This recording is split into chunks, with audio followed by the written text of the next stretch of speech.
Oh, man, good morning. Good afternoon. It is like 12:35. I am just getting out of bed. Was being really lazy this morning. Didn't want to get out of bed, but mm, the best. Paco Rabanne million. Come on, Shay. So I'm about to let the dogs out. Gotta walk them. Feeling pretty okay. Mind anxiety. Not really doing much today. We're supposed to run a bunch of errands, but the battery on my car died. So fuck me, right? I don't know. I'm gonna do a couple things around the house, like clean out the fridge.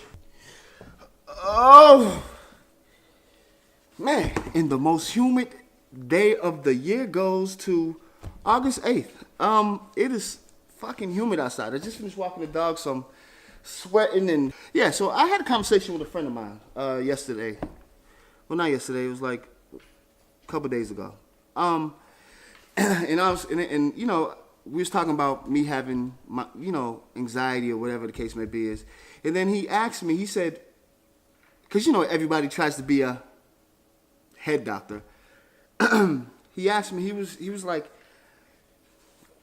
besides panic attacks, what is some of the things of dealing with a GAD that annoys you? And I replied in the quickness, it making me the biggest hypochondriac ever in life. What is a hypochondriac?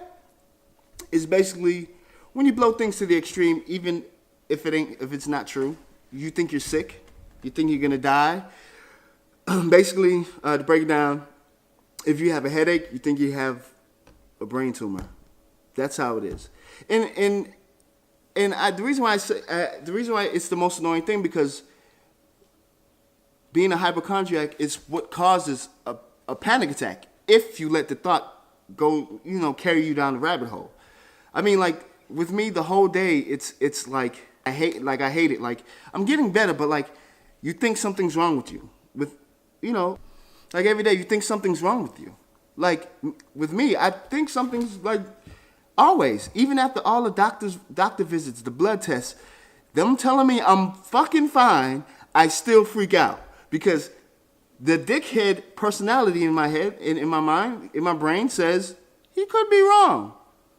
Maybe yesterday you were good, but today you might be fucked up. That's what my mind goes through the whole day.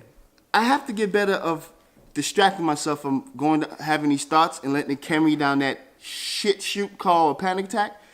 My mom explained to me, she said, if you're a man of God, he won't take you off this earth until you fulfill your purpose. And I honestly believe that. I really do believe that. I'm sweating. I honestly do believe that. I mean, at the end of the day, what brings me some comfort, even if it did happen, God forbid, I've lived a pretty good life. I traveled the world. I do what I love. I've met great people in my life. I've partied. I've experienced life to its capacity. I swam with sharks, ran with lions. Some people recommended hypnosis. Hypnosis only works if you can fucking relax. I can't relax. I can't relax unless I take a lorazepam. So I don't think it'll work. But I'm working on it. And mind you, and something else I want to explain, I've always had anxiety. From the first time I ever smoked marijuana, I caught the biggest panic attack. I freaked the fuck out.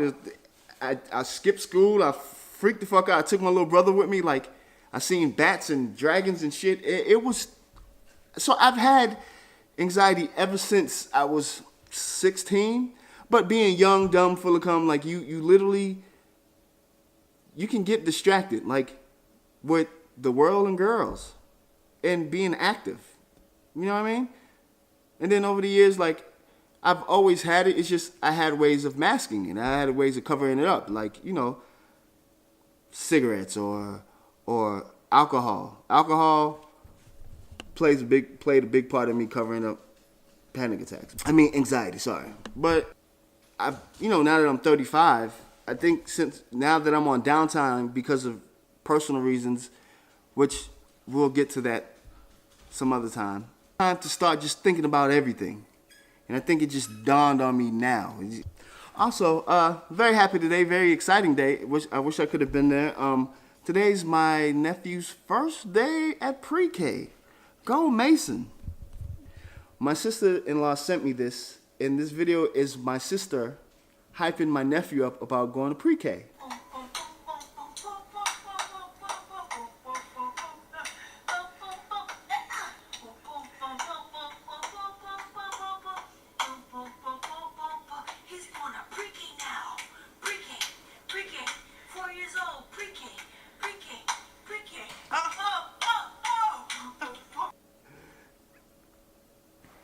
I mean, come on. Talent like this, priceless. You can't beat that with a bat. Oh, what's happening? It is about 7 o'clock. I had to wait till my lady get home so I could use the car to go a little grocery shopping. And there's nothing more liberating than cleaning out a fridge. And then you get embarrassed to see how much shit that you have in there. Holy fuck me. Excuse my language. Oh, just left from a little grocery shopping at Walmart, and I caught like a big one. I caught like, it was I think it was because of me being impatient that triggered a panic attack, but I caught one in Walmart. Oh my God. Let me see what my heart rate is now. I mean, my heart rate is at like 163. Fuck. You see, I'm sweating balls. Like, I was trying to keep it cool and shit, not trying to freak out in front of the cashier. But, you know, I breathed it out. I did a little breathing or whatever. I'm not going to say I got it under control, but I got to manage it. Oh, God. Whew. And I didn't take lorazepam like I was going to, but I just had to fight it out. I guess I'm getting better at going through panic attacks, I guess. I mean, it's a positive thing. Because times like this where you're taking medication and you're waking up happy and, oh shit, I'm ready for the world, and you feel good. And then, you know, you go out and try to do something independently and you get a panic attack. Will kind of make you lose all hope in taking the medication, but I'm not. I'm just going to keep at it and keep it day by day, being positive, trying to get it under control.